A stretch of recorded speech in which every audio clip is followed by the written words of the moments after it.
Welcome back to the Burgundy Breakdown. This week, we are talking about the Commanders free agency grades and overview. Tunsil, Deebo, and everybody else. Just tap in with us real quick. I'm Z. We got Reedie. We got Juan. We got Jon. Let's get right into it, fellas. You gonna lead us off, Juan? What you got? We can't hear you. Can't hear you. All right, there we go. Everything should be good now. Thank you for leading us off as always, Z man. But It feels good to be back. Great moves have been made. Free agency seems to be died down a little bit, so this is why I feel like this is the great time to finally give our separate grades of free agencies, and of course, we will be including the trades as well. What we have is talking about key departures. We don't necessarily have to talk about all the free agents. But the key ones like a De'Ami Brown or Dante Fowler, will we be missing these guys, or do you think Washington has a plan in place that are going to replace them? So first thing that we can do, we can start off with talking about, I guess, our draft grades if you all have them. I personally have mine, so I'll start it off if you want to go that route. Um, for me, I'll give it a solid B, B plus. I know a lot of people expected us to come in free agency and all the money that we had, get this big name, and we quite frankly didn't do that. To be honest with you, outside of Laramie Tunsil and Deebo Samuel. However, we did exactly what we struggled at the previous year. You know, I've been seeing some people say we've overdid it at the defensive line. I don't think there's no such thing as overdoing a position, especially when it comes with the trenches, you know, because anybody can get rolled up on, anybody can get injured, offensive line, defensive line. So I felt like we did a really good job assessing that. They saying that we got the ball ran on us like crazy. Jameer Gibbs, Saquon Barkley, Bijan Robinson, and they said enough is enough. And we added a lot of beef to the defensive line that was lacking last season. When it comes to replacing a guy like Jeremy Chin, we arguably got a way better player for the same amount of money that we were going to pay Jeremy Chin and Will Hurst. And I'm stamping it now that is going to be this year's Frankie Louisville. The impact that Frankie Louisville had on this defense last year is what Will Hurst is going to have for this defense this year. And as far as the other moves that was notable, obviously Javon Kinlaw, I like the move. I definitely think he is a solid piece, and he's playing. This is more so rolling the dice, if we're being honest. He doesn't have the track record of stats to prove that he should have got paid the money he got paid, but they're taking a roll of the dice of the trajectory. He's coming off the best year of his career. He's played in all 17 games, and he feels really good. He's back in where he was born and raised. So I like that move as well. And then addressing the offensive line with Laramie Tunsil, getting the left tackle position solidified. I know we talked about it, or Reedie really talked about it last time we were on. And I think they may actually go Reedie's route when it comes to the offensive line, potentially moving Brandon Coleman to right tackle, and Andrew Wiley may go to right guard. But we'll talk all about that, I'm sure, throughout the night. But more of the story for me, I give it a solid B plus. Of course, there were some more moves you would have loved to see them, attack, but all in all, they did exactly what they needed to do as far as addressing the holes to be better this year. The roster is significantly better. Well, I don't know if significantly is the right term, but it's way better than what we did have last year, in my opinion. Go ahead, Jon. I would say the same thing. I would give it a good B plus, solid B. Not crazy. No, besides the Deebo and your Laramie Tunsil, no big splashes like a lot of people were thinking. Like I kind of wanted Javon Holland, but I wasn't, gonna be up in arms. How dare we not get Javon Holland? We should have gotten him. Like, I was like, he went to the Giants. All right, we got to see him twice a year. Cool, whatever. I love the Jonathan Jones pickup. What for a year, $5.5 million is great depth at our position. He becomes the 2, if not the 3, with a lot of more healing up. And San Francisco coming off his, I thought, a good rookie year considering all things considered. I thought the last 2 days we've gotten some offensive line help in Nate Herbig and Foster Sarrell. So I thought those were nice, young, kind of depth pieces that they're saying, hey, we want to see what y'all got. This is the time to do it. They're probably on 1-year deals. They're probably less than $5 million a pop. Nothing to sweat. You bring back all the right guys and Wagner, and you bring back I wanted Marcus Mariota back just purely because you want to keep leadership where it's at. You can't get better every year if you have different leadership at every time. I mean, look at every other company that's going through all the leadership changes. So I thought what he brought to Jaden's, quarterback room, what he brought to Jaden, I thought that was great to bring him back. The trades for Deebo and Tunsil, I didn't see coming. Ignore my dog. But no, I give it a solid B plus, solid B. With everything died down, there's not a whole lot of names left out there, so I'm not too mad at it. Yeah, go ahead, Reedie. I got my cigar. We going to the Super Bowl, y'all. This is the offseason of champions. This is what the comments on Instagram wants us to say, but I'm not going to say it, so fuck the cigar. I'm coming in with props. Y'all didn't step y'all game up. But nah, like you said, like everybody said, man, nah, I give it a B, man. We already mentioned this ad nauseum.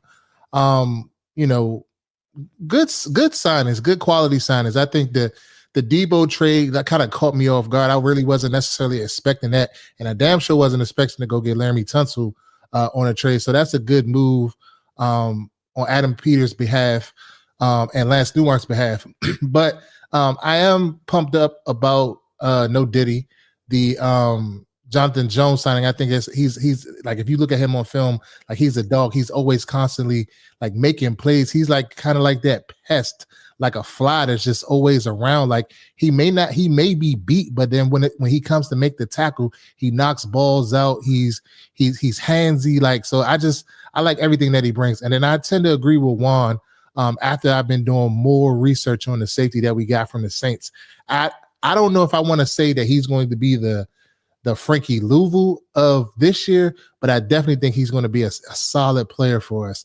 I definitely wanted to bring back Jeremy Chin. I thought Jeremy Chin played pretty well for us. So I kind of was sad to see him go. But my thing is this is like, we put on our page that on our Monday Command show, like, we want more weapons.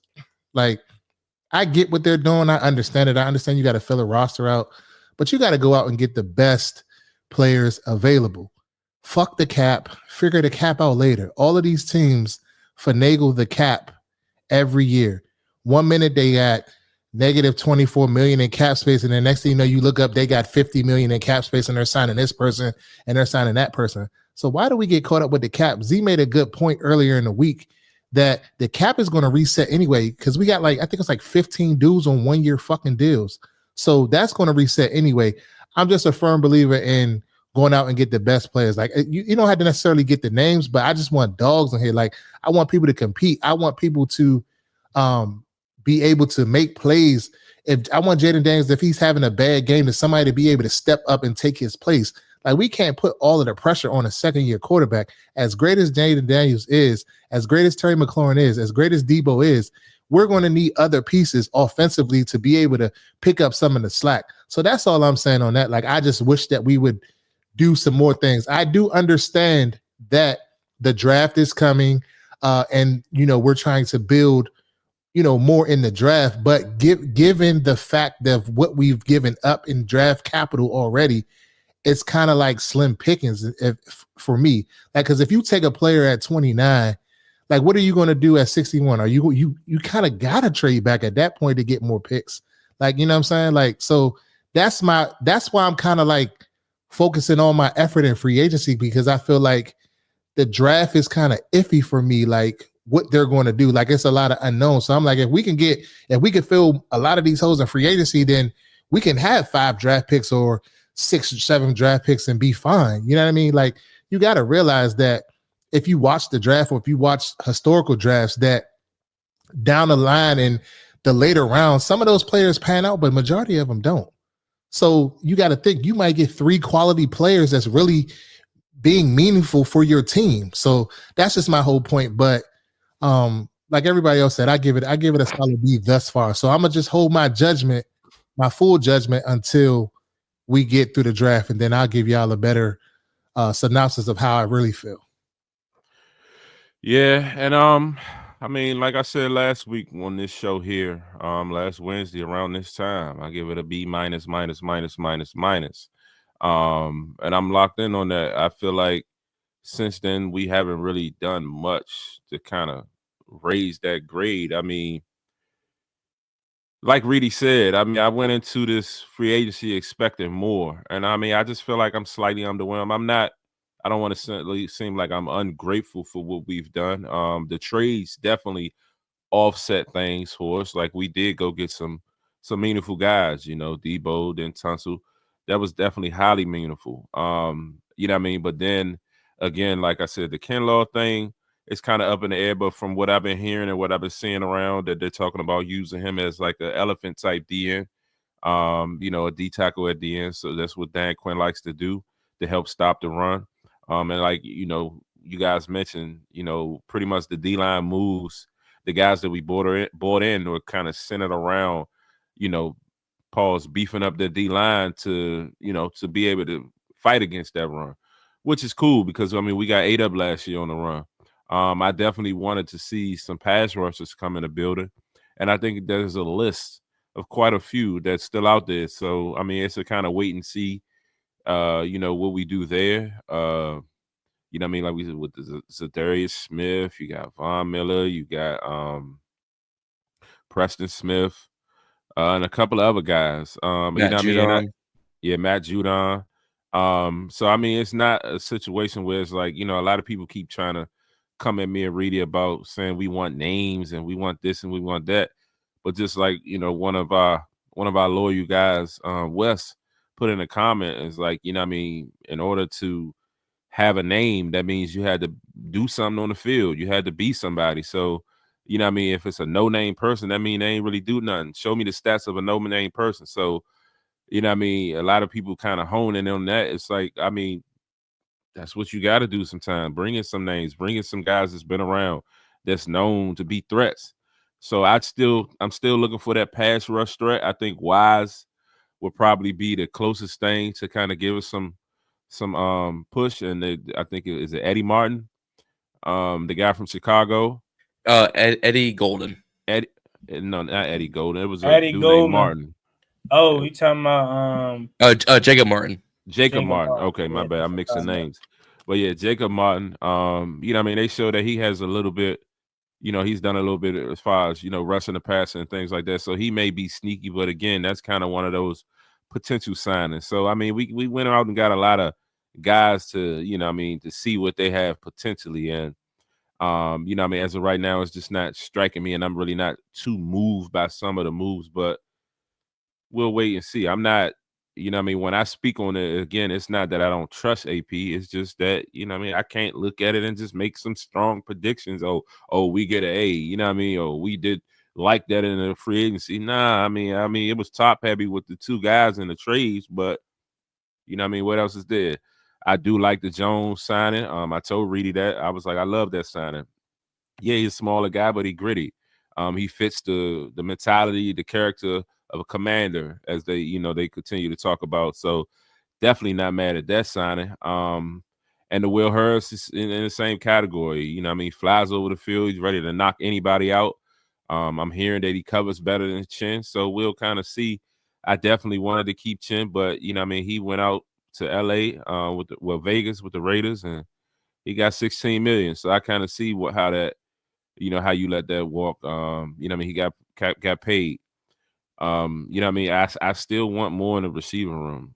I mean, yeah, we got Deebo, but you know, we lost the kids, we lost Diami, and you know, like we said, I mean, Zacchaeus was a filler guy, but I mean, he was some threat to us. He did do something, and I don't feel like we kind of replaced that yet. Now, whether that comes through the draft, maybe, but you know, as far as free agency, I think it's still some other names out there that we should even look at. I mean, what happened with the Michael Gallup thing? I know he came in for a visit, but it's been like a week now. We haven't heard anything else there.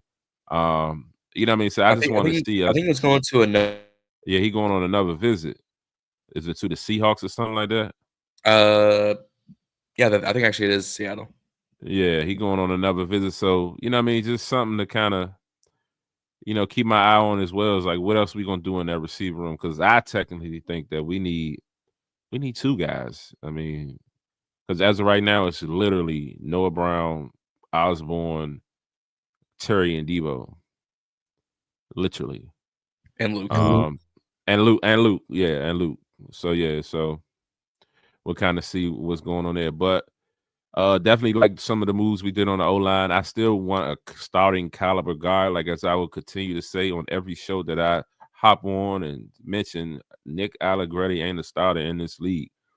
And that just straight up. I mean, I think he'll be a good depth piece, but I just don't think he's a starter. So I would like to see, I wanted to kind of see us make a move there. We'll see what the guy from the Steelers, how he panned out. They were saying that he's a starting caliber guy, but he's pretty much injured most of last year. And then, some of the other linemen, we got some depth pieces. So I'm not mad at it. I see that they're definitely going into trying to get big bodies. Foster Sorrell is like 6'6". You know what I mean? So they're going out this. They definitely trying to beef up the offensive line as well. So, I mean, we'll see how the moves pan out, but I still land on that B minus for sure. Yeah, I just want to say this real quick before you proceed, Juan. I think even if you do bring in a name, right? For instance, and I'm just throwing a name out there. For instance, say Stephon Diggs. Even if he doesn't pan out, you still have that threat of Stephon Diggs. That's still going to make defensive coordinators and defenses account for him on the field when he's on the field. He could be washed, he could be this, he could be that, but he still was a name in this league. He still was a top tier player in this league at some point. So, I mean, he may be out of our league. I'm just using that name hypothetically speaking, but sometimes it might be okay to have a former great or good player on your team. You know what I'm saying? Just as a decoy situation. You know what I mean? It's only one football, so it's only going to one person within one play, unless it's some trickery or something like that. But I'm just saying, like, you always want to have multiple options just in case. We do forget that people don't play whole seasons. There are a thing called injuries in this league. There are a thing called, shit happens, life happens. So, you can't think, oh, we got two quality receivers. That solves our problem in the receiver room. You know what I mean? Like just let's just be honest. Like, I know it's all of this depth as far as running back in the draft and things of that nature. So I'm not going to harp on running back. And I don't even really think it was any running backs out there to be had anyway. But I just feel like defensive edge, like I feel like there were edge rushers out there that we should have attacked. Mostly for me is I feel like we needed another wide receiver and an edge rusher and maybe a corner, one of those quality corners that were out there. We didn't sign nobody. There was rumors that DJ Reed, it was between us and the Lions, but he chose the Lions. But then there were other reports out there that was Cap. So I don't know what to believe. You know what I mean? But that's all. So I do want to add on to that. First of all, Stephon Diggs ain't washed up to me. Now, again, that might be my hometown bias just taking over, but I genuinely think a torn ACL is the only reason why he ain't performed what he did last year. That's for one. And two, I agree.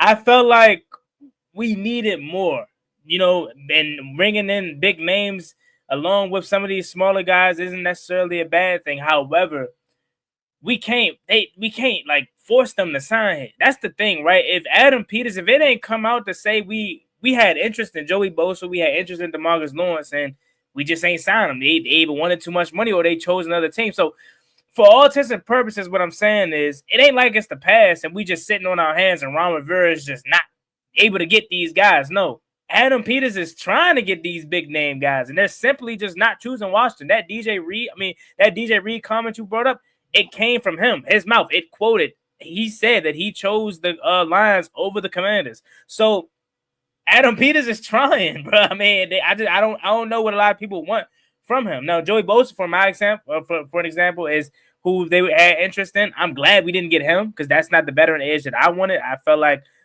honestly, Matt Judon would be better than Joey Bosa, at least from a standpoint of availability. At least I know he's going to be able to get out there. So, and when it comes to the wide receiver room, I agree as well with you. I do think we need more. But I was just thinking about this, like literally, I thought about it like earlier today, and I was going to make a video on it. But I also talked about it today. Looking at the veteran wide receiver market, like, you see Devontae Adams he went to the Rams, and Cooper Kupp went to Seattle, and all the other veteran receivers that got signed. I was thinking these guys, and if wrong for me for thinking like this, but I was thinking these guys was gonna get paid, chump change for 1 year deals. Now they're getting paid some good money, and with Deebo Samuel, he's getting now his $20 million, I believe, guaranteed for next season. What if this was Adam Peters' answer to the wide receiver 2? Now we just assumed he's not a wide receiver 2. He's just a weapon. He's just a weapon. So we need a legit number 2 wide receiver. But what if this was his answer to the wide receiver 2 position? I know that probably would leave us disappointed because we don't view Deebo as a number 2 receiver. But I mean, look at the rest of the wide receiver veteran markets that got signed. It was all around the same kind of contract that Deebo Samuel has came to Washington for. Now, granted, Deebo was already had his contract intact because he was a trade and it wasn't necessarily free agent signing. But I don't know, man. That screams to me, you're my wide receiver 2 money. And then when it comes to bringing back Noah Brown, I love Noah Brown, man. He played so good last year in a wide receiver 2-esque role. Now you're telling me Noah Brown's going to be the true wide receiver 3 potentially? That is a dang good wide receiver 3. He was good. Yeah, what's up? Go ahead. I keep hearing this Noah Brown did so well. And I'm not just saying you. I've been seeing it in the comments and about Noah Brown this, Noah Brown that. Noah Brown was cool. Noah Brown had a lot of drops. Noah Brown was slipping a lot. So I'm just I'm just confused how everybody's just saying Noah Brown. Like Reedie said yesterday, he cool, but them drops blew me, bro. I don't got nothing against him, but it's just he was all right. But what remind me of what he did so great at everybody be so excited about him. Yeah, so for me personally, the 2 Giants games comes to mind immediately. Two footballs that only he can reach, right? The one week 2, when we went down and that was a field goal fest, but he came up clutch down in that last drive, the Giants game in New York or New Jersey, I guess you would say. He came up clutch. I'm not even going to speak on the Hail Murray. I don't even care about that. That's fluke, bro. We can call that's fluke. But just him now being a wide receiver 3, he was supposed to be this wide receiver 2, posing as one. Clearly, he's not. We know he's not a wide receiver 2 in the NFL, but last year he had to play as such because we didn't have no true wide receiver 2 alongside Terry McLaurin. And I'm not justifying his drops. Of course, you don't want to drop the ball, but shit, everybody dropped the ball. Terry drops the ball. It happens. So I genuinely think we do need more at the wide receiver position. However, Noah Brown bumping down to your 3rd option on the offense, you know what I'm saying? I think is really good. Jon Dowd loved him, and I felt like it had a lot to do to the fact that he's right-handed, and early on, Cliff ain't really moved the receivers around, and Noah was always to his right side, so he felt more comfortable throwing Noah Brown. But we remember we had that stretch where Noah Brown was looking like the wide receiver 1 because he was getting all the targets at a point in time. And this ain't a defend Noah Brown campaign I'm on right now, but I'm just essentially assessing what we have and what I'm saying as far as how I think they may view Deebo Samuel as the legit wide receiver 2. And not that we had it all wrong, but we may, again, be disappointed because that's not how we viewed it essentially at first. But the lack of movement from the wide receiver department and free agency kind of alludes to that. You bring back Noah Brown, you bring back KJ Osborne. Are they banking that KJ Osborne could turn back the clock and go back to his Minnesota days, who he was really solid there in Minnesota as the wide receiver 3 alongside Adam Thielen and Jetta. So this is just my assessment based off of the lack of movement that they've done at the wide receiver position since the Deebo Samuel move. Yeah, it's fair. I just had to ask you. I was a big Noah Brown fan prior to signing him. I remember who was he? Was it Dallas or was somebody before? He was with Texas. Texas. We bought him in. Yeah, we bought him in at the end of camp, right? Yeah. So go ahead, my fault, Reedie. No, you're good. I feel like they brought Noah Brown in just because of the simple fact that they traded Jon. When they traded Jon, I feel like in that same moment, us as fans or period, everybody was up and worried. I just don't want the same thing to happen this year when if God forbid there's an injury or there's something and then we're looking around and there's nobody out there to go get. Yeah, that's really what happened last year when it was a bad committee. I think me and Z's biggest thing is, I think we agree on this. We don't agree all the time, but my thing is we cannot put it all on Jaden Daniels. he was magnificent last year. We cannot put it all on. That's not fair to him. As great as he is, we need other people to step up and be in. Now they may step up, but I'm just saying the eye test from what the NFL is all about. I say it all the time. What have you done for me lately? Right? It's a what have you done for me lately league. And a lot of these guys haven't really done nothing lately. So all I can judge them off of is what they've done lately. And it ain't that much. So that's why some of the comments that I get. But I'll put you on some of the points that y'all making though. Yeah. Yeah. All right. So now that we've discussed the guys that we brought in free agency, and of course these are gonna be, we can probably do this 3 times because we'll have one with the free agency, then we'll get the draft grade, and then once training camp gets here, we'll have our overall off season grade. So of course, expect these. Think of this as quarter 1 progress report. Like, of course, we're gonna expect it to either get better after the draft or shoot, even potentially get worse when we get to the draft into training camp. But now that we graded our free agencies on pickups, let's now transition and close on the guys that we lost, because we brought back a handful of guys that we felt like contributed really well to the team's success last year. Marcus Mariota, Noah Igbenogany for myself specifically. I love what Noah I did, and a slew of other guys. But there were some key departures that were a part of the success last year that are no longer here. So we'll go around the horn. And we'll pretty much talk about how we feel about losing these guys, and if we'll see if Washington can find a replacement or if we may be in some trouble. You know what I'm saying? Because there are some people, when you allude to the wide receiver position, we'll start with De'Ami Brown because I think he was the biggest loss. After the postseason success that he had, there was no doubt in my mind he wasn't going to be back here. I thought like he was a for sure lock here in Washington, but as we got to free agency and seeing that the lack of making him a priority, it was like, oh man, it's real. He's not going to be here, and it was a little frustrating at first because we just talked about it. The wide receiver position doesn't really have no one consistently outside of Terry McLaurin, and we felt like he was just turning the corner. So losing him was definitely a sting in the beginning, but of course we have to put in this proper perspective. Prior to the postseason, he hasn't done nothing in his 4 seasons, so it wasn't like it was somebody you lose sleep over. However, it was re-signing him based off of the trajectory if he can build off the postseason. Then the next guy for me, and I'm not going to say everybody, I'll let somebody else go. Next guy for me was Dante Fowler, that a lot of people was frustrated that we lost, and I mean, I can't blame him. 10 and a half sacks last year, and he was pretty much the only pass rusher that we had that was consistent. However, you look at his trajectory of his career, he's 31 years old, and he's only had 2 double-digit sack seasons in his career, 2019 and last year. So what I think Adam Peters in the front office was moving like, hey, we didn't want to re-sign him based off of his trajectory. It's no consistent, it's no consistency here. It's not no telling if you get the bag if you're going to do it again. Historically showing you don't do it for 2 times in a row when it comes to back-to-back double-digit sack seasons. And also, I do think Washington may have offered him. He signed a 1-year, $8 million deal with Dallas. I think Washington probably tried to sign him to maybe a multi-year deal that totaled up to $8 million. And he's like, nah, bro, if I'm going to sign an $8 million deal, I might as well just do 1 year, not 2. So that's just my 2 guys. There's some other guys that I would be interested to see. If you guys feel like we have any key departures that we may lose, also share how you feel like we may replace them, or if we may struggle because we may not find a replacement. I'm gonna go next. Go ahead. My most painful loss was my man Big Luke, Cornelius Lucas. Solid depth guy as far as swing tackle. Hopped in that guy. He was just versatile. He was just always stepped in, whether it was to start, whether it was to, fill in for a guy. He just was always that guy. I felt like we should have been a little bit more loyal to him.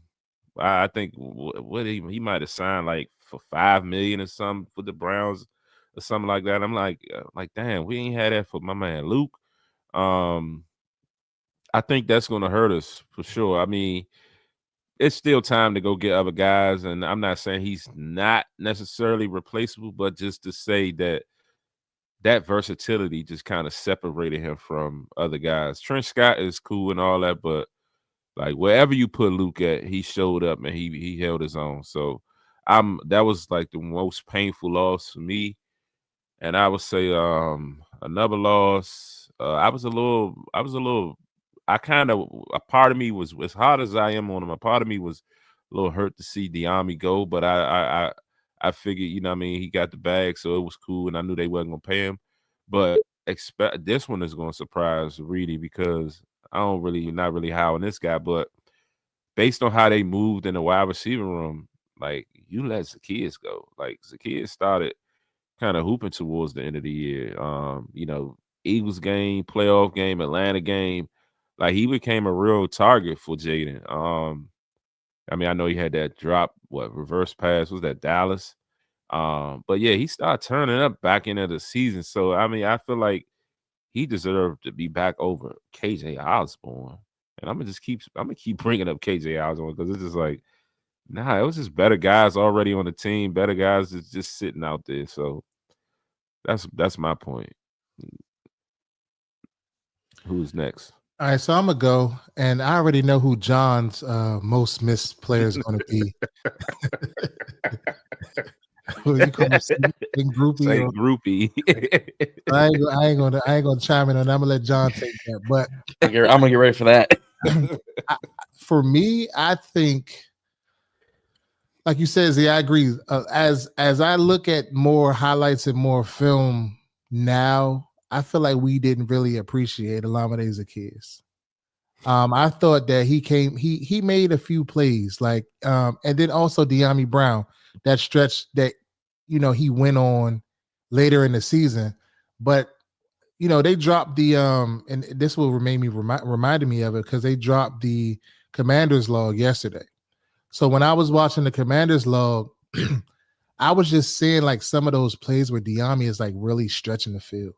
Like we're really going to miss Deami like taking the top off. Yeah, Terry takes the top off as well, but just that sending him deep to kind of keep occupied at safety is going to be big. And I'm curious on who's going to fill that role. Like Terry's your number one. You can't send him deep all the time. Like he got to work other type of routes and stuff like that. So I'm curious to see that. My second, person that I would say is Jeremy Chin. I feel like Jeremy Chin, I knew what the type of player Jeremy Chin was. I've liked him, and I guess I'm a little biased because I've liked him since he was a rookie. When he came in, he was a rookie. I remember that draft, and he balled his ass off, and then he kind of like tapered off a few seasons or whatever. But I just felt like he kind of re-innovated himself with us, and I just felt like no shade to the guy that we brought in. I think he's gonna work out well. But just my bias, I feel like they could have made a way to keep Chin, and I thought he played his way into another contract. Now I don't know if it was maybe too much money or what. We're not in those rooms. I wish I could be a fly on the wall in those rooms to see what's really going down. And then you have to say Dante Fowler after that because of his production that he had last year. But I don't necessarily think that they didn't maybe want to re-sign him. I think he kind of talked his way out of getting re-signed because the attitude that he had about like, oh, I deserve this, I deserve that. I just thought he was a little bit too talkative and stuff like that. So that's probably why he didn't re-sign here. If we're truly being honest. And then the Lucas, that does hurt because when in a pinch, when anybody's injured on the offensive line, here comes Lucas to save the day. And he just keeps moving, then he goes back to the bench. Then the next person comes in, and then all over doing the rotation. Remember, they was rotating him like every other series or every few plays. So like, like he whatever they asked him to do, he did it. I'm like, damn, I go back to years ago when Charles Leno was so ass. Who was there to say it today? I'm a miss Luke, man. And the money that he got, I felt like they could have gave him that. Yeah, it wasn't like it was nothing crazy. Sure, I mean, it was some short shit. I mean, like you said, but yeah, that's what really hurts for me. Like, and I'm guilty of it too. Like, we sit on here, and we talk, and we're trying to evaluate players and stuff like that. And we kind of like Olamide's a kid, really like, I kind of was hard on him at some points. But then when you go back and you start looking at and you start seeing these highlights, you're like, damn, he did make that play. Well, damn, he did make that play. Well, damn, he did do this. You know what I'm saying? But, we always, as fans, want more. We always want more. And, sometimes we just got to be thankful for what we do got. You know what I mean? But Yeah, that would have to be players for me that I'm going to feel the most that are not here. Yeah. Ruby. Yeah. Well, before I get into all this, before I get into the guys I'm glad we didn't keep or I wish we catch, y'all, if you're watching on Instagram, Facebook, Twitter, YouTube, don't forget to like, share, and subscribe to Reedie Zee. Don't forget to like, share, and subscribe to Juan Gotti. Don't forget to like, share, and subscribe to Ballin In Burgundy podcast. We're doing this every week, not just because we enjoy talking to each one of y'all and because we enjoy talking to each other about football. We're doing this for the love of the sport, for the love of the game, and because we got love. We are football fans. We Commanders fans. We're doing this for the fun. So if you are having fun and you're watching this and you've been watching us, we appreciate y'all. Don't forget to like, share, and subscribe. Send this to a friend who doesn't watch football, or if they do, send them our way, and we will introduce them to the best team in the league in our Washington Commanders. Now, with that being said, St. Gruby can go fly his way to the Chargers and get burnt and beat by Sky Moore and Jacoby Myers and he can get burnt by Ladd McConkey in training camp. Let him have that. All right, I will let him have that. Honestly, y'all pretty much did every player I was gonna do. I was a little upset Zacchaeus went to Chicago, but granted, with Keenan Allen gone, Adunze didn't really do a whole bunch his rookie year, and DJ Moore was doing DJ Moore things. Zacchaeus makes sense in that locker room. So I'm a little upset with that. Oh, good. Keenan Allen signed somewhere? No, Keenan Allen's gone. He's saying with him gone from Chicago. Oh, that they're not going to re-sign him? They didn't re-sign him? Yeah, because they haven't already. Got you. Okay. Yeah. I wanted to keep Chin personally, but then the longer the season went, it really got into the playoffs. I don't know if his game slowly tapered down or I just didn't see him move like he was the first 8 or 9 weeks. But I was like, I'm not going to be up in arms if we don't keep him. But I would have liked to just because you have consistency in our secondary room. But we got Will Harris, which might be a step up or might be a lateral move. We got to wait and see. De'Ami Brown, once the playoffs happened and we saw the wide receiver market for what it was, and it was not great. I had a feeling De'Ami was gone. Cornelius Lucas off to Cleveland. And then Dante Fowler, like y'all touched on, like Asia touched on in the comments section, like Roland touched on the comments section. He ran his mouth like his name was Antonio Brown. He just kept talking and talking and talking. Generally, if you got the gift of jab and the gift of gab, you're gonna get somewhere in life. Apparently not. He went right back to Dallas. They traded who they let go? DeMarcus Lawrence, who said, I knew I wasn't gonna win in Dallas. To Dante Fowler saying, y'all don't respect me. Y'all made a lateral move. Is 10.5 sacks hard to replace? Absolutely. Is it gonna be tough? Probably. Does this give more guys like Javonte Jean-Baptiste and a bunch of other guys time to shine? Absolutely. So should we have kept him? Maybe. Am I going to be up in arms about it at this rate? No. And then Jon Dowd, the writing was on the wall last season. He got paid by Minnesota. Good for him. Yeah, I want to address one comment before we move into the next topic, though. It was on Instagram side, and somebody said we need to chill and let Adam Peters cook. And I want to address this like, all right, now, y'all, like, I trust in Adam Peters. We all trust in Adam Peters. And, like, I think y'all going too far with this. Just be quiet and just let him do his job. Like, nah, like, Adam Peters can fuck up, too. He's human. I mean, he can make bad mistakes. And a lot of times, I mean, we're not even saying that he made mistakes. We just giving our straight up opinion about it. But it ain't like everything he do ain't perfect. You know what I mean? So, like, we are critiquers of this team and everything around this team. So we gonna step in and offer our opinion. And if that seems to be against a move Adam Peters made, so be it. Like, people just keep saying, y'all need to chill, y'all need to relax, y'all need to sit back and nah, like that's part of the conversation. Like, shit, yeah. It be times I be like, cook. I'm psyched when he cooking. But it's gonna be other times we're like, hold up, Adam Peters. Like, just because Adam Peters, you can't say shit about it. Like, I gotta stop it. AP, this player's still raw. I don't know why he served him up like this. Yeah, like I also think it's also the time of year. Like, obviously, when the season starts and training camp starts, and we see certain moves that were made. We see why they were made. So I'll use the example all the time. A lot of people are questioning the Javon Kinlaw move, or you can quite frankly pick anybody outside of Deebo Samuel, Laramie Tunsil, any move that we made, you can question it because a lot of fans have been questioning the moves. And I think it's because they aren't the big names. Like, if we had brought in Javon Holland, would people be questioning what the hell we would be getting out of the safety position? No. Nope. But nobody knows really what we're getting out of Will Harris unless you really know him. So a lot of fans feels the need to question or lack thereof because they just don't know. And then when September, October, November come, it's like, oh, let's go, which is going to happen because we're fans at the same team at the end of the day. So regardless of if you're positive about every move, which is just unrealistic, do you think the Eagles are positive about every single move that they had? Ask their fans. They I know that lost so many players. you know what I'm saying? They just won the Super Bowl, and their fans are upset that they lost some players. So regardless of if you're good, if we're one step away from the NFC Championship, or if we're undefeated, if we go 17-0, I'm sure we still gonna have some concerns headed into the postseason or regardless. You know what I'm saying?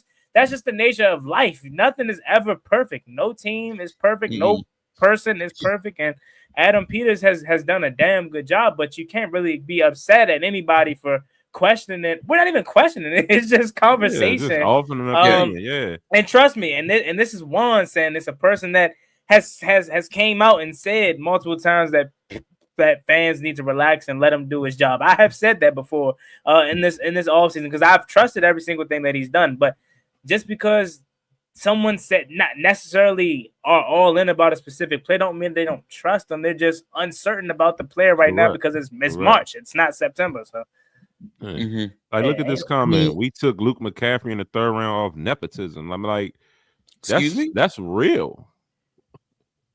That's real. But Illup, I want. Oh, good. Go ahead, John. I was gonna ask y'all in the comments a question. If I had told y'all going into last year's draft, our first 5 picks would all be starters. Our last 3, one of them would be injured, one of them would be on the bench behind Wagner and Luvu, and the other one would be a rotational edge rusher. Would y'all have called me crazy? Yeah. I don't know. If you would have went in and said that they would all be starters, yeah, I would have. I mean, I'm trying to really think because the roster was some cuts, so like I wouldn't be surprised if they came in and started. So maybe I'm misunderstanding your question. I don't know. But the crazy thing about it was how sad. We know the roster was sad last year with all the free agent signings and pickups.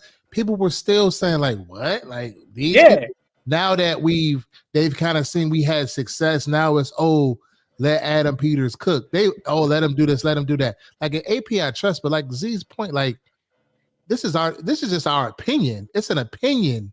It ain't fact. It ain't law. It ain't stamped. Like they realize be in the comments like, where's your credentials? Like not really knowing like the people that like. I'm an average fan, right? But I got the same credentials that JP Finley has. I have the same credentials that John Keim has. The same education, the same everything. I do it for a living, but I just don't cover sports. So the same thing, but this is my hobby. This is a passion. But then you sit there and you belittle people and act like, they don't know what they're talking about. It's just opinion. It's not that serious, people.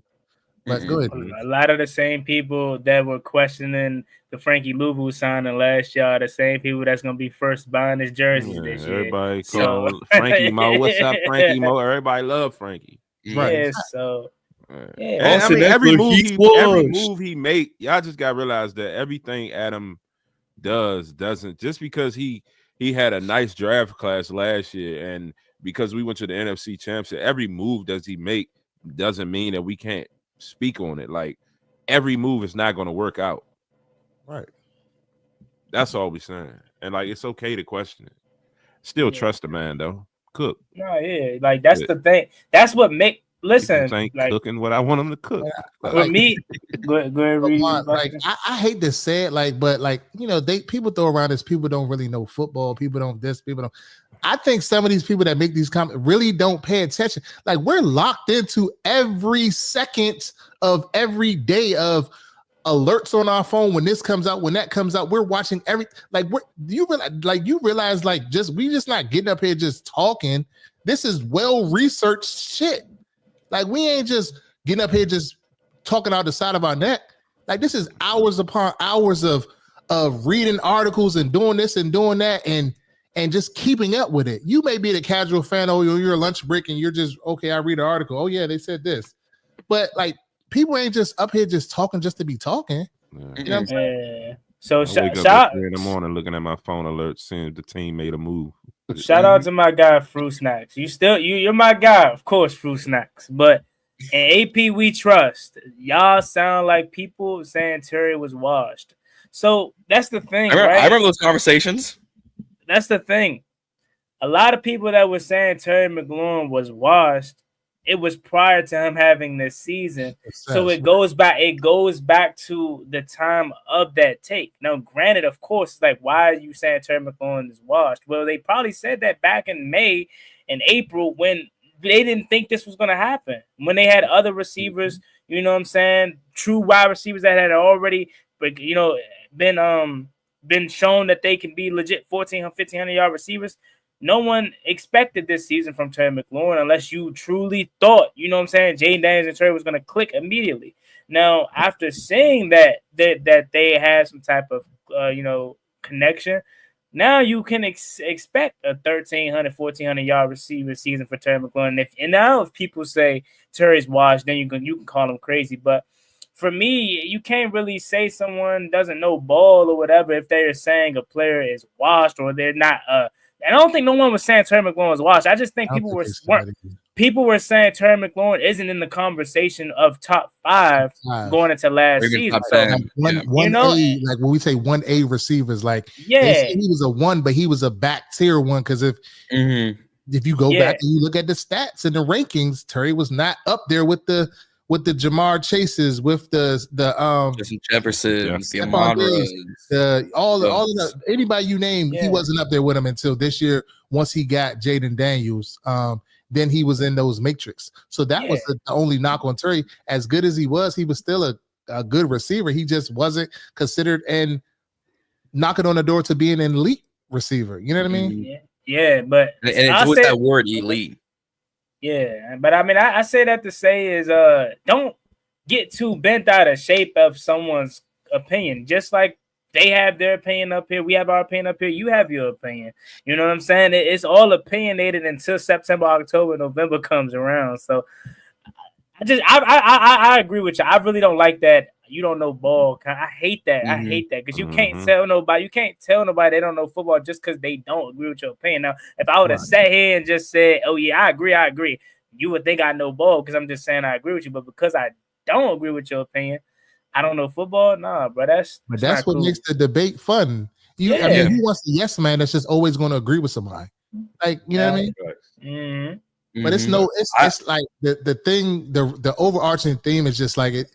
It's like a knock on the team. Like, we're not knocking the team. We cheer for the team. Like, people really real life spending thousands of dollars to be at these games. Like, that shit ain't cheap. Like, you know what I'm saying? Like, I don't know. It ain't cheap and it ain't sweet at times either. Right. No, but the overall point is everyone up here trusts Adam Peters. I'm even saying it. Me, myself, a person that, put out on social media, fans, let him do his job. Let him cook. I can't sit up here and argue with their point for not necessarily being all in on the moves that Adam Peters made right now because it's March. Now, I'm sure September come around and these guys that they may be questioning now, ball, what you going to say? Nothing. Again, I go back to the Frankie Louisville point. No one really was all on board of Frankie Louisville. Now, again, like I said, everyone loves Frankie Louisville. So you can allow him to do his job, but also still be questioning some moves. We just brought up Cornelius Lucas. We all love Luke, and that's a move that we question. Why didn't we bring him back? Dante Fowler only $8 million a year. Now we came to a theory as to why he probably isn't back, but all in all, we question everything that he's done. But you also see eventually, okay, this is why he's done it. It may not happen right now in March, but at some point you'll eventually see. But so I just want to throw this opposing viewpoint out there real quick of Adam Peters, right? So we don't necessarily know. Like Adam Peters is the general manager, the head guy in charge. But when he was in San Francisco, when he was in New England, when he was in Denver, when he was in these other places, everybody keeps saying, "Oh, Adam Peters was instrumental in making this move and doing this and doing that." Well, how do you know? Because they had a general manager there too. So like I feel like everybody like let Adam Peters cook, like, oh, he made all of these moves to make San Francisco successful. That's probably cap. He was in on some of them deals, but who knows? Lance Newmark, he's the assistant general manager. I think Adam Peters is grooming him to be a general manager in this league, because that's why he's the assistant general manager. Yeah. So he's probably making some of these deals. Adam Peters even went to the podium at the end of the year, and when he talked about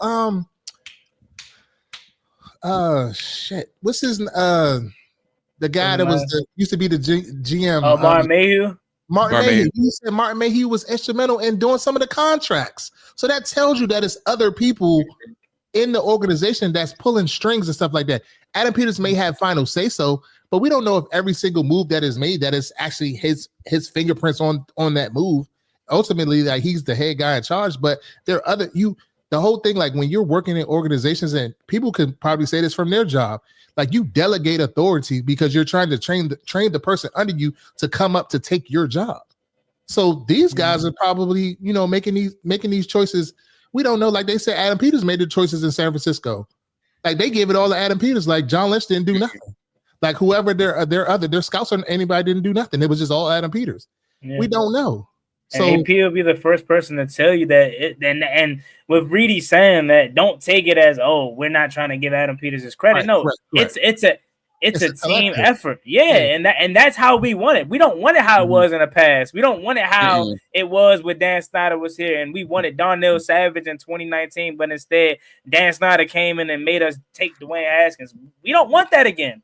We want what Adam Peters has, and that's a team effort. And I genuinely think the only reason Will Hurst is here is because of Lance Newmark. Lance Newmark knows him from his days back in Detroit. And Lance Newmark probably put a bug in Adam Peters' ear to say, go get Will.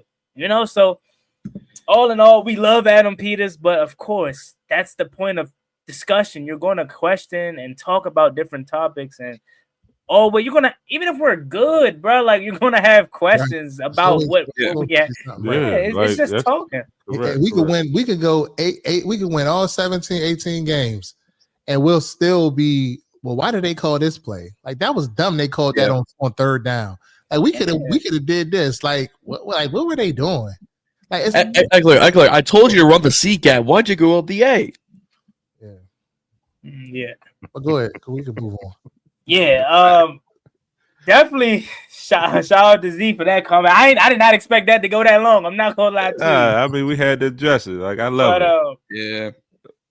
What was funny? Z, something else happened? Nah, I laughed at John. He was like, he went up to C, should have went up to A. That definitely be me. Like, how the fuck you go that way? He's supposed to be he's a wide 9. Why the fuck is he in a 3 technique? Like, what? Facts. 5 wide. What is it, Matt? What you doing? Facts. Let's see. Oh, yeah, man. Looks like we covered pretty much everything. To be honest. Yeah, it's time to see what some comment. See what these comments saying. I said, we are also men of the people, so we want to hear y'all. Shout out. I want to say this real quick. Shout out to Asia. Asia, you show much love. You give some real honest critiques on the YouTube, on the Instagram, in a DM. Like, really shout out to you. Shout out to everybody. But Asia, you stay tapped in. We love you. We thank you for the support. We appreciate you. You unbiased, and it definitely we definitely gotta get you on the show for sure. Or you it's like well researched though. Like this is not like she just saying anything. Like it's well researched stuff. And it's sometimes I'm looking at the comments and I'll be like, damn, I ain't think about that. And then I go start looking at it. Like, you know what I'm saying? Yeah. So shout out to her. Man. Shout out to Asia. Say it out. But shit, what's this? The 19th? We'll be we about a month away from the draft. About a month away. April. I feel like it's by the drag, man. I know my man John over there boiling. He ready. I'm ready. I'm ready. 5 picks. I got How many mocks you done done already? Why ABZ?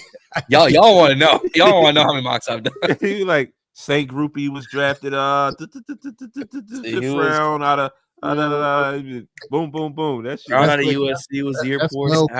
Mel Kiper's grandson. Facts. You don't know about. I be looking at some of Kyber's drafts. I'm like, what you on? What type of narcotics you got? Hey, how many mocks you done though, John?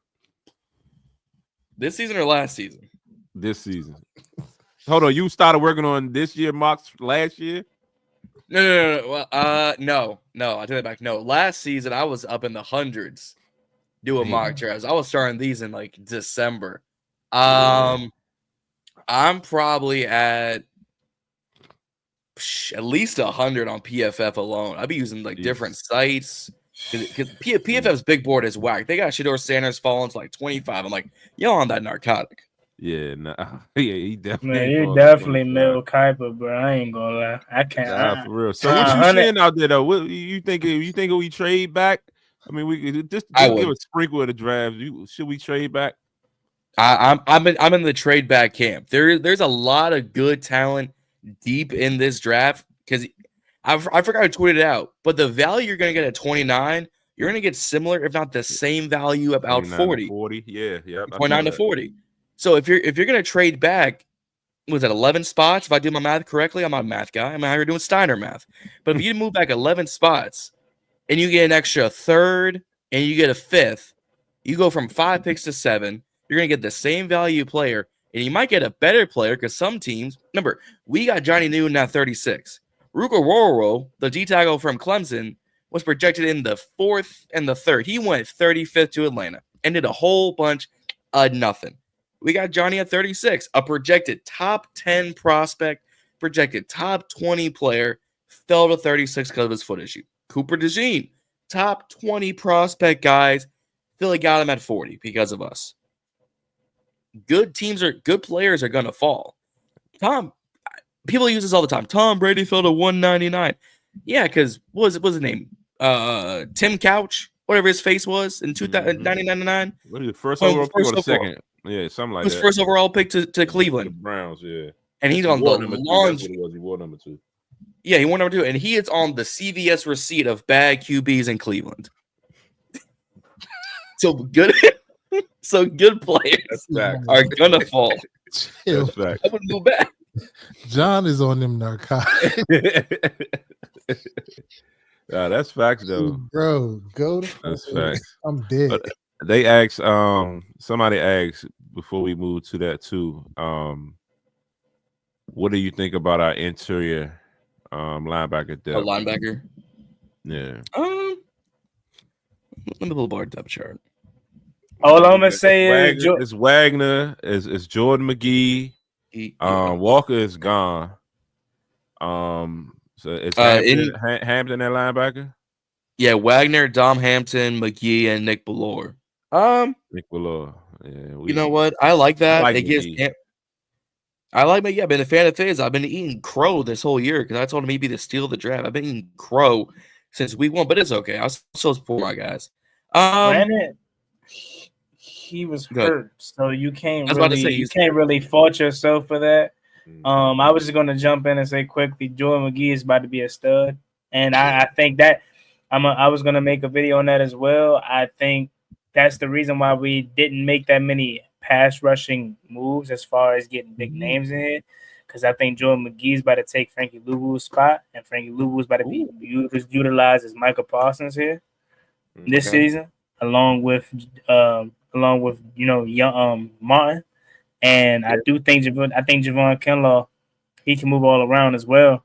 And considering the fact that we want to get beefier there, I can see Kinlaw having to come off the edge as well. Now, again, he isn't your quick, super fast kind of guy, but he is a guy that can be utilized as some defensive end or defensive tackle that create interior pressure. And that's what a lot of people, and not to rant, but that's what a lot of people sleep on, man. Interior pressure, in my opinion, is more crucial than edge rusher pressure, because we know a quarterback loves to step up in the pocket to escape that exterior pressure. But if you're getting caved in the middle, where the hell are you going to go? So I think Javon Kinlaw is going to be excellent in that middle, and Dietrich Wise you brought up as well. But yeah, go ahead, John. No. Well, I'm gonna go off this comment real quick from Dusty Spencer talking about something. Y'all gave Deebo a C. Yo, we gave him a B last episode.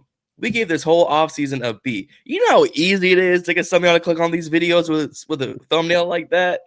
It's strategic moves out here, all right? I'm heel John Cena right now. I'm on my heel stuff right now. Go ahead.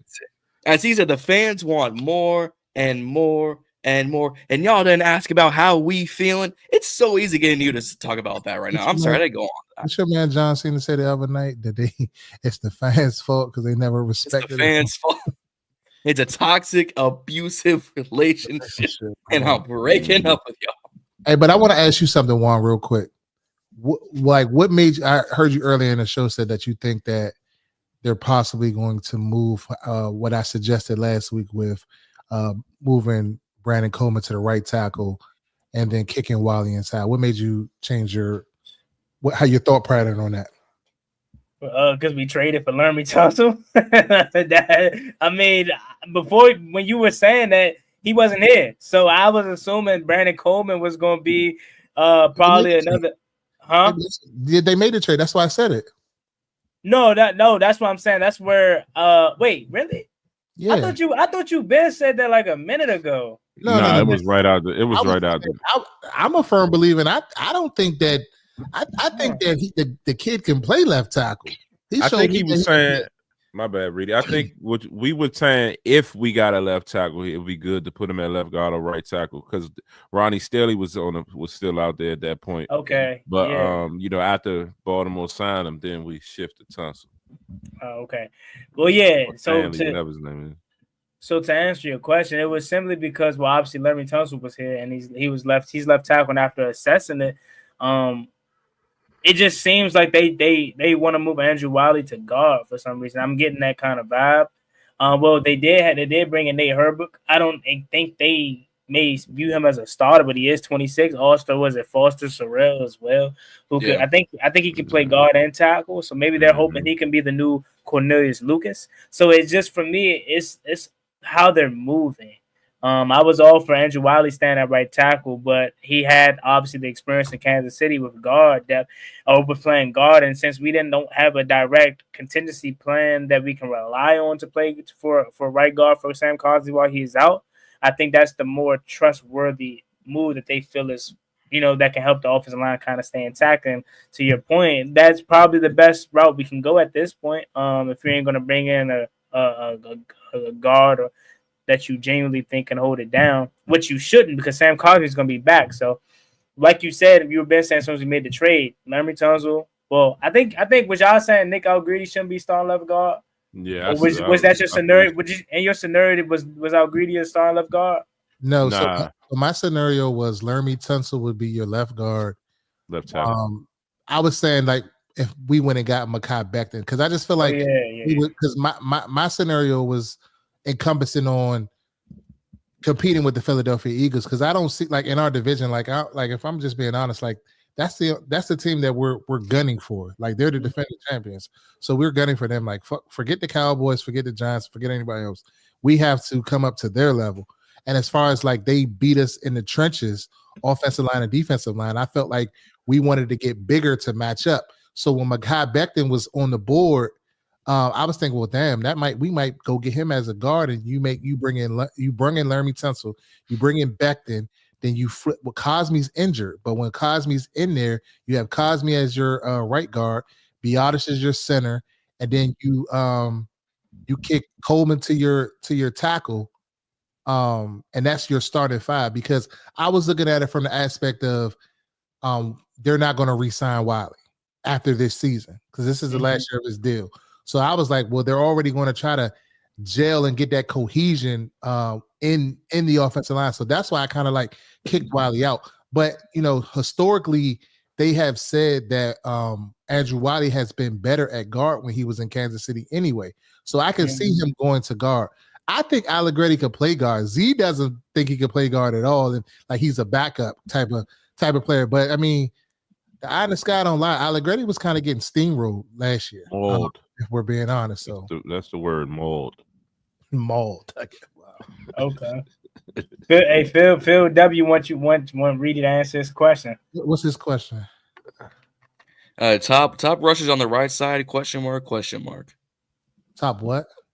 Top rushers. So I think what he's trying to ask is all these edge rushers that again are going on the right side. So that's why we had to solidify, or we haven't solidified James' blind side on the right. Well, that's not his blind side. Blind side would be the left. Lermy Tunsil as the left tackle. So the right side, we would kick our aforementioned our current left tackle before the Lermy Tunsil trade will go to the right side. I think he needed to just type his question again because he said how play right can't play left. Most top pass rushers on right side. Then he said, Reedie, how play right, care less about Eagles. Reedie, answer my question. Top rushers on right side. Well, I'm just going off of the tape that I watched when he went up against Trey Hendrickson and Myles Garrett and some of the guys when they switched sides on them, and he was holding his own on the left side. So if he's holding his own with them, I assume that he can go to the right side and hold his own. He's played tackle and he's played guard in his career when he was in college. And he came in and he held his own. If we go look at the numbers, I mean, his pressure rate, sacks given up and all of that stuff like that, they're fairly low. I can't even recall if he gave up 1 or 2 sacks, maybe.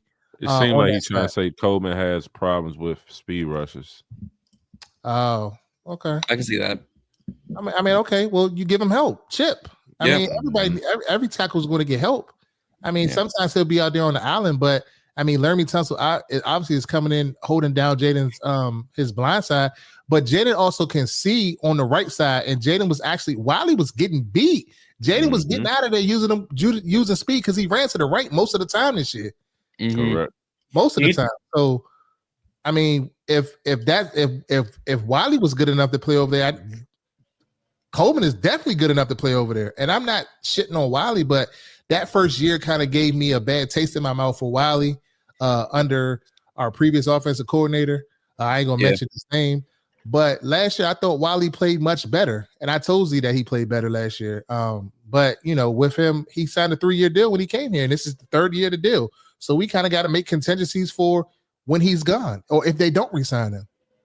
Do you think we'll have a depth issue either way we go though? So like if we go with the Brandon Coleman as that right tackle as your starter and Andrew Wiley's your right guard, put until Sam Cosmi comes back, who knows when Cosmi comes back? We assume maybe halfway point of the season, but then who's your new Cornelius Lucas? Is it Foster Sorrell, who we're hoping could be that? Or if you flip it around and then go with Andrew Wiley as your right tackle, and then he'll be but he's your guard. He's gonna be a starting guard though. So like, until Cosmi get back. And then so then when Cosmi comes back, then Wiley be a swing tackle. Yeah. But also, if they draft a guy, we don't know if they're going to draft a guy. They may draft somebody in the draft, the later rounds, developmental guy that they're trying to develop to be a right tackle. And then I don't know what they had plans for these guys that they brought in. So we have to wait and see. And once we get to training camp, we kind of see like where they're plugged. Once we kind of see initial depth charts and things of that nature, then I can answer that question better. On like as far as depth, I mean, I'm being honest. Like I haven't done much research on these guys, on these offensive linemen that they brought in, so I can't really give an accurate answer or opinion right now on that. Hey, look what Age just said. I've been saying it. I'm pretty sure we all been saying it. Tyler Biadasz is the glue to this defense. I mean, his offensive line, and we literally seen it. We seen it firsthand in Dallas when he did not play, bro. The offensive line just literally lost their mind. I don't know why. Like, I'm not gonna say I don't know why, because the center's like the quarterback of the offensive line, but like it was bad. Like we literally just lost all types of sense of how to play football when Tyler Biadasz went down. So thank you, Dallas, because Dallas was trying to tell us like, oh, he's trash, blah blah blah. Man, he's washed. Tyler Biadasz he's that, bro. And where you got like, what was the sentiments, the feeling when you seen it come across the screen that Dieter re-signed? I was like, whatever. Michael Dieter. I mean, I didn't have no feeling towards it. I didn't think he was going to be resigned because that Dallas game, he was freaking horrible. But I mean, the first thought, I'm not going to lie to you, the first thing that came to my mind was, damn, I took the Chase Roulier and Tyler Lawson days for granted. I missed that. Tyler Lawson was my man. Yeah, bro. Like, yeah, man. Chase Roulier went down. He played better than Chase at times. Yeah, like Tyler. I think of that. Was it the Seattle game? I was there, so it had to be the Seattle game Monday night a couple years ago, where I think he either went down that game later on, but he stepped in huge, man. And anytime Chase Roulier went down, he stepped in. And it's sad. I mean, Tyler Biotis is great and all, but damn, Chase Roulier is supposed to still be here. He was damn good before he was good for us. All them injuries, man, he was damn good. Yeah, Dusty brought up a good. But this question, well, before you get to that, I'm sorry. With this question right here, John, this is specifically for you. Yeah. What do you think we do if this happens? If one of the top tackles slides to 29, what do you think? I think it honestly it's going to depend on what you deem as a top tackle, because your Josh Simmons or Josh Carmely Jr.'s, I can see him in my head. Donovan Jackson, although he'll play guard. Wyatt Millum, although he'll probably play guard. I like people putting them in mocks because it changes things up. I just think we have more of a need at corner and edge, especially in this, and I keep saying it, damn deep edge and D-line depth that I think I could pass. Huh? Sound like you should trade back then. I would trade back. Get a little bit of pack, a little bit of a tackle. I mean, no, not right now. We got three. No. We got three tackles. I mean, your Wiley started. I mean, and then you got Coleman and you got Tunsil. We don't need a tackle. Nope. I mean, the Gray Zabel out of North Dakota, Phil. I like him a lot. I like him, but he played more guard. Looking at his tape and looking at the stats, he played guard, and he'll probably keep playing guard in this league. Wyatt Millum played tackle for West Virginia these past few years, but I think all his measurables are going to say he's going to play into the interior. So there's that. But I was going to, when Dusty had brought up, back to the Wiley point, is this was probably his best season since he's got to Washington. Looking at PFF, like a 62.7 pass grade, only 5 penalties on the whole year. It says he gave up no sacks. My eyes remember him giving up 2, but compared to the 9 of last season, I'll give him taking up 2. But my eyes also told me, not to cut you off, that Jaden Daniels got him out of some of them sacks. Oh, for sure. Faux show. Oh, no doubt about it. But even let's say he went out from 9 to 4, that's still improvement, I would take. But Jaden saved him a lot, and even Dusty said that Cliff hit some weaknesses, which he's absolutely right. Shit, who didn't Jaden Daniels save this season, bro? I felt like Andrew Wiley. I felt like Andrew Wiley was really good this year, especially. I know we ain't gonna bring up his name, but compared to what he did, like last year, his head was on a stick. Everyone wanted him out of here. The previous regime was here. So I agree. I definitely don't disagree with potentially wanting to upgrade at right tackle Andrew Wiley. But as I mentioned before, I felt like he was pretty solid last year and didn't mind running it back with them.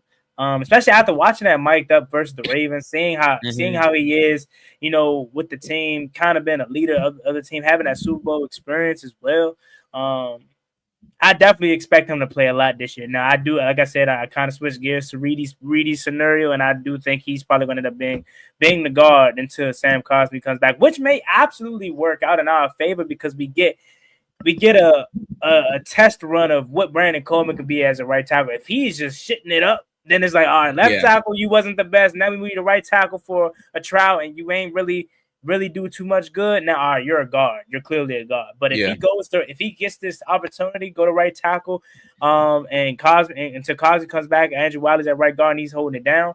Sayonara, Andrew Wiley. We found our right tackle and our left tackle in the near future. We're good to go now, regardless of how we perform this year. I do think Andrew Wiley's probably going to be gone regardless, but that he'll definitely be gone for sure if Brandon Coleman takes this opportunity and if he's presented it. Let me say that because we don't know what camp is going to hold, but if he's presented the opportunity to start at right tackle and Wiley goes to guard until Kazi gets back, that can go well for us to see what we may potentially have. So I think it's a win-win either way. Yeah. Yeah. The only name out there, and even Hoops put it in the chat, is Jedrick Wills Jr. I'd give him a kick. I'd give him a look. But offensive line, it's gotten better. Is it a top 10 unit? No. Is it a bottom 10 unit? No. Middle of the road, middle of the pack, and you can always get better. You can always get worse. But for what we have right now, a rookie left tackle in Coleman, you had a rotation with Lucas. Wiley out to right, Cosme, Biadash, Allegretti. Jaden had to learn a whole new system. We had a whole new offensive line, and it wasn't that bad. So I don't think O-line is as big of a problem as it was coming into free agency. But it is what it is. I'm not gonna lie, John. I'm not gonna say I disagree, but I'm probably higher on the offensive line now than anybody. I'm not gonna say it's the top 5 unit, but shit, Tyler Biadasz is a Pro Bowl caliber center in my opinion, and Laramie Tunsil Pro Bowl left tackle caliber. Yeah, Sam Cosme right now. Yeah. I'm just saying. Yeah. I know like last year we weren't high on it, but I'm talking about like right now. You were talking about now. If it's you said was you talking about last season? It wasn't a top 10 bottom unit. Yeah. Like last season, and then coming into this free agency, it wasn't bad. Did we get better? Absolutely. Like, so if you told me. So you're saying based off of last year's performance prior to our moves we made to this year's free agency that it wasn't a bottom 10 unit or a top 10 unit? Correct. So where are you standing at with it now? I'd give us everyone healthy in the right positions. I'd give us top 12, top 15.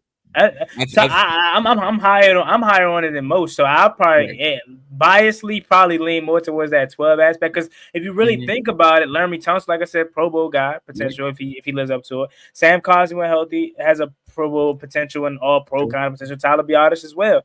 So that leaves really 2 positions on the offensive line with question marks, and really 1 because Brandon Coleman we seem to be all in unison high on as a potential right tackle. So. This may be the best offensive line unit we've put together in a very long time. In a few years. So I'm definitely high on it. And shit, I can just imagine. I go to that Lions game where Jaden Daniels had all day to throw. Imagine that on a consistent basis, bro. He's MVP. And yeah, I'm voting for him for MVP right now. Okay, I'm cash that in right now. Insane. Can someone explain to me? Oh, my fault. I thought you. No. Go ahead. No, you're good. You can go ahead because I was about to change the subject just because it just was a fleeting thought. But if you were still on this topic, I'll wait. Oh, all I was gonna say is I'm higher on the offensive line now. I'm more concerned about that D line, even with moves made. That's all I was gonna say. Yeah, not to cut you off, but I really have to get this answer. But if y'all have the answer for me, let me know. How the hell is the 49ers still better Super Bowl odds than us? With all the uncertainty with their team losing piece after piece, still ain't paid Brock Purdy. People know Brock Purdy ain't. He's good. He's fine. He's a system quarterback in my opinion. He's a guy that thrives with the success of pieces around him, which is no fault of his own. But how are their odds to win a Super Bowl still higher than ours after the free agency that they just had? Someone explain that. I think it's past performances. Like I said, the NFL is all about what have you done for me lately. So like, I feel like even last year when we went on our run and we got hot, these pundits didn't want to give us our credit and want to put us in the conversations just because we haven't been there before type deal. Like even when you look at if you look at all of the stuff where they're talking about Jaden Daniels, like comparing him to an elite top 5 quarterback, they don't want to put him in the conversation because they're like, well, we got to see it again. Or what I mean? So I think it's one of those things where they're giving them credit for their track record over the last couple of seasons for having good teams and this and that. But I mean, it's a complete kind of rebuild in a sense. Like they're even calling for like maybe they should trade Christian McCaffrey or something like it and do a full rebuild. But we'll see. I mean, the conversation was Trent Williams getting order, correct? Christian McCaffrey's coming off that bilateral Achilles tear, correct? You lose half your defensive starters, correct? But like Reedie said, it's track record, it's history. Yeah, It's track record, it's history. It's all right. In the last 4 years with Brock Purdy, playoffs and championship his rookie year. Now he got hurt. Even they went through 4 quarterbacks, or else I have the Niners over the Eagles. And his championship again, lose to the Chiefs in the Super Bowl for Brock Purdy.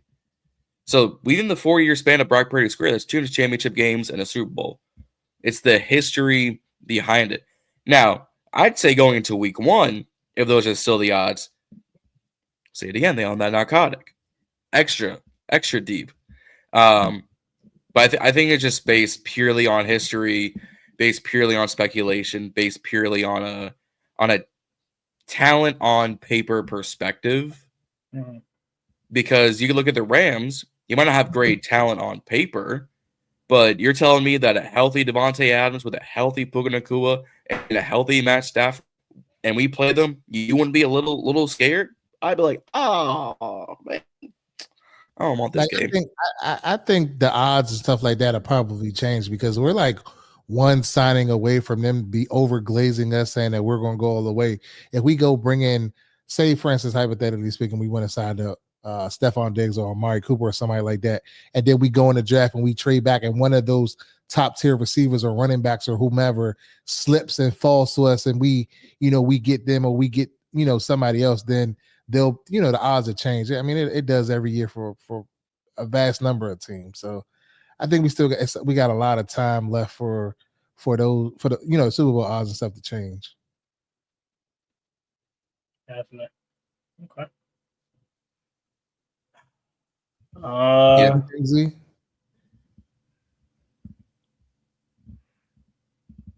You got anything?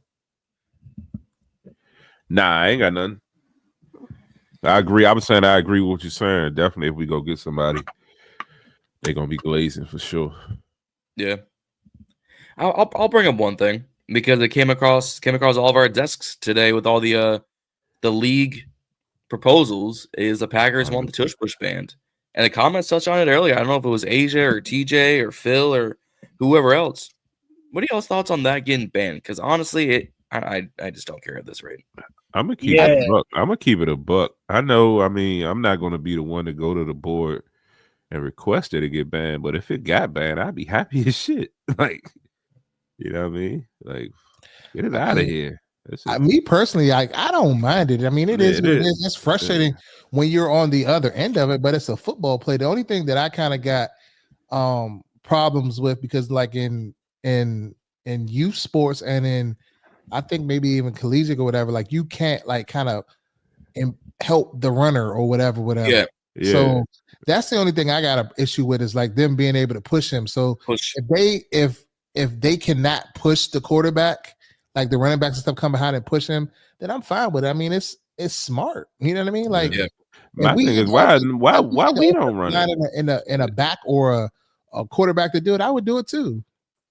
We don't run it because our quarterback don't squat 500 pounds. That's just the reality of it. And also, Brian Robinson might forget that we, decide to run it. Because, man, I'm so pissed off about that play, bro. Do y'all understand? Jaden Daniels probably was going to score. I swear. When they told me what the play was supposed to be, it was supposed to be a fake tush push end around or fake tush push pitch to Brian Robinson back to Jaden. Something crazy with Jaden Daniels about to look like Denard Robinson. I swear he's about to do like it was about to be crazy, bro. But for me, I'm with you. I echo it. I mean, I remember the first time they started talking about this, like maybe a year ago, where they was like, it was banned.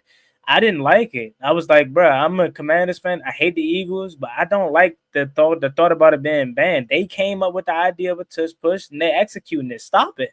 And that was fresh after, I think, we stopped it twice in the regular season. Like are we the only team that's ever stopped it before? Like I don't mind running with Mariota. Everybody's saying Jada too little. Running with Mariota. Fuck it. Yeah. Bring Mariota in so they know we're doing a tush push and do it. We did something similar. We had Jaden in like the backfield. We had Mariota take it under center, and he just ran up for the first down. I was like, you can't do this. Or have Not Ertz. Who's tight end 2? Sinnott. Then we Have run been like a Sinnott. reverse joint when the tight end went under the center and got it, and we got nothing on it. What? Then we do that. Or was that the year before with Logan? I'm thinking about Logan Thomas. I think that was a Logan Thomas. Yeah, that shit was stupid. But yeah, I don't think you should ban it. I mean, it was frustrating watching Frankie Louvu leap over the top. I mean, I was more so upset at the fact that the refs was just about to say, you know what, you do that again, we're gonna give him a touchdown. Like, what the hell you expect him to do? Like, what do you? He's trying to stop the play. He's trying to jump the snap to maybe get some type of advantage because they clearly have it and they're going to score regardless. But like, it's no stopping it. At the high chance of it being it's stopped, almost guaranteed. Yeah, so I mean, it sucks, but I'm gonna just be old school with it. Don't allow the Eagles to get in 4th and 1, 3rd and 1, bro. Stop them from getting that close. Shit, they came up with the idea of the play. Why take it out of the game? You know what I'm saying? I don't see no reason for it to get banned. The Eagles are pretty much like us. Anything 4th and 5 and below, they're going. Like, so they may not touch budget, but they'll do something. They'll hand it off. They'll do other things. You know what I mean? Like, I think that's where the league is kind of going to start, like, tailoring to, because them 4th downs be pivotal. Like, convert them 4th downs is like a backbreaker. You know what I'm saying? Like, and we kept doing it. We were like 80% on the year. Yeah. So, like, I think the league is going to trend more to that this year. Yeah, I would have been real petty if the ref said, if number 4 keeps jumping off sides, we gotta award them touch. I would have walked right up to Cam Jurgens or something and been like, Cam, it's not offsides, ref. All I did was it's not offsides. Can't award them. I would have been real petty. Rest in peace, John. Then, bro. Cause I ain't gonna lie, Cam Jurgens like 6'6", 3 something, bro. He would have. Yeah, but nah. You might as well talk about all the proposals now that we brought that up. I mean, the other one was the overtime one. I disagree with that too. I hate the playoff overtime rule, bro. I mean, I know people probably say I'm being old school, but even though I'm not that old myself, but bro, get a stop on defense. Like, I hate that you get a chance to get the ball after they score and they want to bring that to the regular season. No, bro, take it out of the postseason, bro. Yes, like, you lose the toss, okay, get a stop on defense. You don't get a stop, you don't deserve to touch the ball, bro. Like, I hate that idea. Like, if you score a field goal or a touchdown, the game should just be over. Like, all of that. Oh, if you kick a field goal, if they kick a field goal, you get a chance to go down and score. No, game is over. That aspect, I'm not gonna lie, because all my life has been like that. Field goal, you get a chance, so I'm fine with that. For me personally, I don't think a field goal should determine if they get the ball back. I mean, the game should be over in that aspect. I'm talking about purely, getting a whole nother possession, regardless. So that's just me though. Like, if y'all thinking a field goal should win it, that's cool. But I mean, at this rate, bro, shit, they kicking it from 60, 65. So that's I'm not gonna say that's not fair, but I don't really like. I don't think that aspect should be that criteria. I just think overall it should go back to how it used to be. And while we're at it, go ahead, my fault. No, because the old saying is defense wins championships. Correct. Defense keeps winning them. The Eagles defense won them that championship. But let's be honest. They could have scored 23 points. Because they had the Chiefs like nothing at halftime. But it's the world we live in. Is participation trophy here. Offense brings in the ratings. Touchdowns brings in the money. Yeah. Cool. If you keep telling my defense they can't tackle the quarterback, but if they sneeze on him, it's 15 yards. Might as well play flag football at this rate. Facts. Yeah, and then it's like the reason that it came into play is because the Bills had the Chiefs won and they allowed Patrick Mahomes to go down the field in 13 seconds. Don't allow Patrick Mahomes to go down the field in 13 seconds. Like, it's that don't let Travis Kelce keep getting open. Right. So. And then the other one, the one that I hate this one as well, Asia just brought it up. The Lions put in a proposal to have the wild card be higher seeded than the division. Regardless, they're saying that the wild card has a higher seed. So let's say, for an example, right? Let's say in the NFC East, we won the division, right? Yeah. But a wild card team like the Packers has 14 wins, but we won a division at 12-5. They think the Packers deserves to be higher than the Commanders because they have more wins. I think that's fucking BS. What's the point of divisions then at that point? Like I don't get it. They were like the Vikings. The Vikings playing on the road with 14 wins is crazy. No, you had a chance to win the division. Well, and you Reedie's on that side. I'm on that side too because I feel like some of these divisions is stacked. It's not their fault that the whole. The incentive is to win your division. I get it. I got it. Yeah. But at the same time, when you got 2 teams or 3 teams in a division that's got favorable records, I don't feel it's fair that a team that's 8 and something come in because their division is sorry and they just get a home game like that. That's ass to me. Like your team is not even really that good. I feel like it's just a placeholder. Like I feel like that's something for sorry teams that's very low and just giving them an opportunity to get in the dance. Like the higher team with the better record, like they got that record, they should be able to fall into that slot. I just feel like it should be just seeded based off of your record. Man, I would say they can. You can leave it where the divisional winner gets in the playoffs, but if it gets to the point where the one-on-one matchup, the team with the better record should get the home game. Period. Yeah. I mean, but like, so I don't think that kills the point of a division. Like I'm saying, having that pride of winning the NFC East, winning the division gets you in, but shit, like, because remember when I think it was the Cardinals, that was the first year they did it. That year, we had a better record than them, but they won the division and they got in. They end up making it all the way to the fucking Super Bowl and losing, but you know what I mean? We didn't get in and we had a better record. And I was like, yeah, we should have got in. I don't know, man. I kind of okay, John. I'll wait till you finish. Not my bad. All I was gonna say is I remember the COVID year. We won the division at 7-9, hosted the Bucks. They wanted to win the Super Bowl that game. It would have made much more sense for that said team to host us at 7-9 because I think they were. Like they obviously had more wins than us, but we've been there at 7-9. Like, cool, we won the division. We're the fans. Mm-hmm. Yeah. So I mean, I get the argument, but it's not a priority argument for me. But they can leave it how it is, and I still be fine with it. But I'm cool with. I just feel like it makes better sense to. I mean, like Z said, like if you win your division, you get in the playoffs, correct? But I can't see, like I don't think that's fair that a team that's 2 top teams then just because they're in the same division and I lost a game to you, but you're the top team and a team that I won my division, but you're like the 12th best team in the fucking league, and then you just get in a playoff game. I mean, because you won your division. Even this year, we would have had a home playoff game. We had a better record than the Bucks. But they got the home game because they won a division. Like, so yeah. I mean, that is an incentive, though. I see what you're saying, Juan. It's an incentive on you win your division, then you'll get a game. But sometimes it don't be making sense because some of these teams be ass and just be like, even when we got in the playoffs that year, we played the Bucks. We was ass. Like, if there was a team with a better record, like, I mean, we really looked like they should got in over us. Mm-hmm. I'm being honest. Man, I get that. I just for me, I want to keep football as football as possible. So that's why I'm kind of on the fence with all 3. But it used to be the old. It used to be the rule. What they try. It used to be the old rule, though. Yeah. Well, shit, I'm just speaking from my lifetime. Then my lifetime. All I know is the way it is. Yeah, we ain't that old. We ain't that old. How would you know?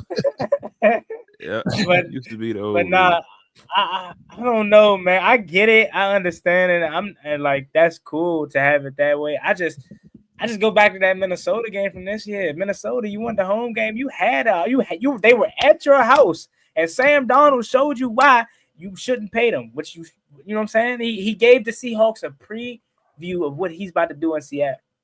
He stunk it up. You had the opportunity to win the NFC North in your home field. I mean, at your stadium, US Bank Stadium. You had Detroit on the road. You win, you're the 1 seed, and you lose, and then you go to the 5th seed. Yes, that's how it should be, bro. And I get it. The Texas, the AFC South has made it so hard to have teams host or to be a host to a playoff game, and the NFC South as well. I get it. But shit, bro, I don't see no reason to change it if you ask me. But that's just... I mean, I like what the league is doing, like even implementing excuse me, even implementing the what is that new technology that they got for the for the chain gang and stuff like that. Oh yeah, I like that as well. Like kind of take all of the error out of the game. Like they kind of like, because this is big business. Like, the money with the sports books and all of this stuff, like coming down, and then it just looks better for the league if they embrace these type of things just to make the game a little bit better. I like that too. I understand it. I definitely while we're on that point, I hope they really assess this, being able to review roughing the passer calls, because I think that would change a lot of the game as well. I think I know a lot of people wasn't a fan of it, but I was a fan of being able to review pass interference calls. That's the reason why we won a game. I think a couple years ago with Jay Gruden was still here. Like, we were able to review a pass interference call, got overturned. So I think they need to implement that back into the NFL and treat it as a normal challenge. If you decide to challenge a pass interference call and it turns out, rule on field stands, so however the ref may see it, you lose the timeout. It's similar with the other, ways we're trying to implement the game. So, but yeah. I just want refs to be held accountable at this rate. That's all I want. And I know NBA players who want, like, the NBA, you can't even talk about it without getting fined. I get they human. I get they got jobs. I get there's a human element. But since 2019, since the Saints-Rams game, where that guy, man, turned into a helicopter on the 10-yard line, it's been on a downhill spiral of referees just participating in the Bird Box Challenge, participating in the Stevie Wonder Challenge of, reffing the passer, I can't see where the ball got caught. But if I sneeze at Tom Brady, it's 15 yards and a $10,000 fine. I'm like, why would I can't play the game I love? Can't play the game I did? Like, what you mean? They're going to protect their money makers. Them quarterbacks are their money makers. I mean, it's true, but these contracts, they're going to protect them at all costs, because at the end of the day, we're kind of like in the era of football where points, like, scoring big games and putting up all of these astronomical yards and stats and stuff like that. So they're going to protect them. Like, it is what it is. I mean, that's what we're going to do. Yeah. All right. Reedie, you want to take us out? Oh yeah, man. Do us a favor, man. If you haven't already done so, like the good brother John said before, follow the Ballin In Burgundy podcast on YouTube and Instagram, as well as Juan Gotti Talking Sports, as well as yours truly, Reedie Zee, on all platforms. But we'll be back next week, same time, discussing something else. We are the Burgundy Breakdown. I'm Reedie. I'm Z. I'm John. And I'm Juan.